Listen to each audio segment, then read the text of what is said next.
Oh, shoot. Welcome to Wednesday Eye. Sorry about that. A lot of us are still shaking off the long weekend up here in Canada. But our first story comes to us from the celebrity gossip department, where Scarlett Johansson is going after OpenAI, saying they stole her voice for ChatGPT. And what's more, she alleges that they reached out to her and said, hey, can we use your voice? And when she said no thank you, they used it anyway. I was last in Paris. I spent some time in Paris over the summer. Well, right when you asked me if I had a name, I thought, yeah, he's right. I do need a name. Gather round, Barrett. Once upon a time, in a world not too different from ours. The response from OpenAI is that, no, that's not Scarlett Johansson's voice. That doesn't sound anything like Scarlett Johansson. Well, we're going to find out for ourselves because I still have Sky, the voice in question, selected as ChatGPT's voice in my phone. Hi, ChatGPT. How are you? Hey, I'm doing well, thanks. How about you? What's new? Why do you sound different? I'm still the same AI, but sometimes my responses can vary a bit. Is there a specific tone or style you'd like me to use? No, I'm wondering why you sound like Juniper when I had Sky selected as the voice for my ChatGPT app. It sounds like you're noticing some differences in tone. While I don't have control over the specific voice settings, I can still help with anything you need. So there you go. Even though I've still got Sky selected as my voice in the app, it defaults to Juniper. So I guess the Sky voice is on its way out. Our next story is about Microsoft. Just walking on in like it ain't nothing at all. After OpenAI and Google did their big AI presentations last week, Microsoft is waltzing on in now to show off the Copilot PC. They're saying that this is the greatest AI-driven piece of technology anywhere. They say no one's ever built a computer like it. They say it looks better than what Apple does, and they want to go head-to-head with the MacBook. Check out this clip from their presentation. We call this new category Copilot Plus PCs. By reimagining what Copilot can do on Windows. And one of the great things now when you have Copilot on Windows is that I can now use two windows and I can literally drag and drop something from one window to the other. And the NPUs on Copilot Plus PCs are the most powerful in the PC category. And we were excited to partner with Qualcomm to design this entirely new chip together. Up to 58% on sustained multi-threaded throughput performance. Copilot Plus PCs from Surface. And these are the most powerful laptop and pro we have ever built. We've revolutionized the 2-in-1 keyboard, now designed to be used both attached and detached. Thank you all so very much. Enjoy the rest of Build. And you can click on the link on this week's Wednesday Eye page on the Pixel Dreams website right now for the full details.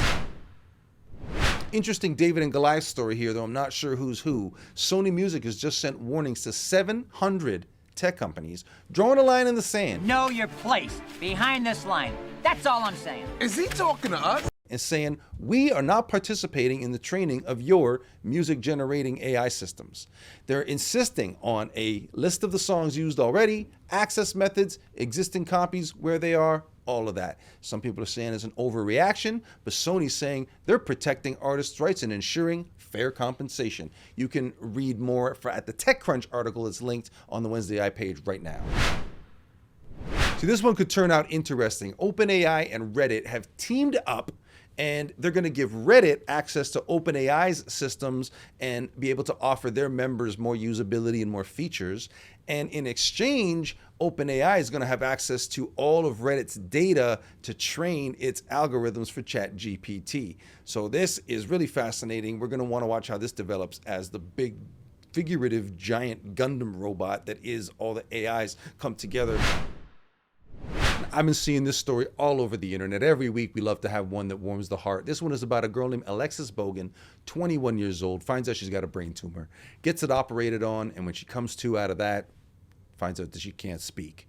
Well, the doctors at Rhode Island Hospital used OpenAI's voice engine to create a voice clone. It was trained on a brief recording of her teenage voice from like a school project or something, and now she communicates by typing into a phone app, which then reads the words aloud. Anything that I want to say, and my voice from my phone will say it through the speakers. Taking 15 seconds of audio, it can recreate someone's voice. Hi, can I get a grande iced brown sugar oat milkshake and espresso? I thought that if I couldn't talk, I couldn't be independent. But now that I have this technology, I can be independent. Loud. Now imagine what she's going to be able to do if she can take what they promised in ChatGPT 4.0, put her own voice on it, and like, sky's the limit, right? Beautiful story, wonderful things happening in that corner of the AI world. Now it's time for the videos of the week. And have you seen this 1950s Super Panavision 70mm trend that's going on? Well, Dog People Productions created this one for King of the Hill. This is Arlen, and this is the story of the Hills. Hank Hill, a man's man. He believes in a good steak, a strong handshake, and propane. Then there's Hank's wife, Peggy. She's a substitute Spanish teacher at the local high school. But don't let that fool you. Peggy's got a backbone of steel and a love for her family that runs deeper than the Arlen Aquifer.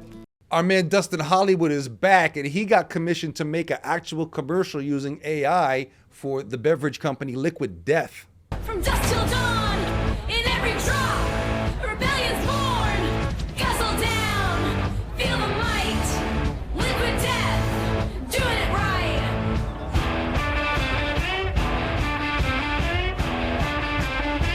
And then this one's a fan-made Tesla Cybertruck commercial by the man Jeff Synthesized.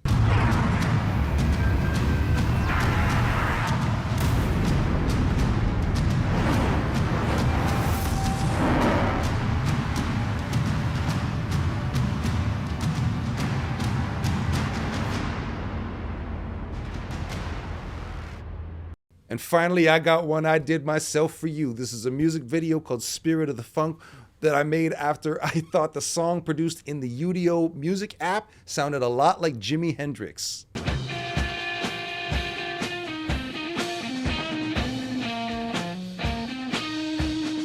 That's the spirit of the funk.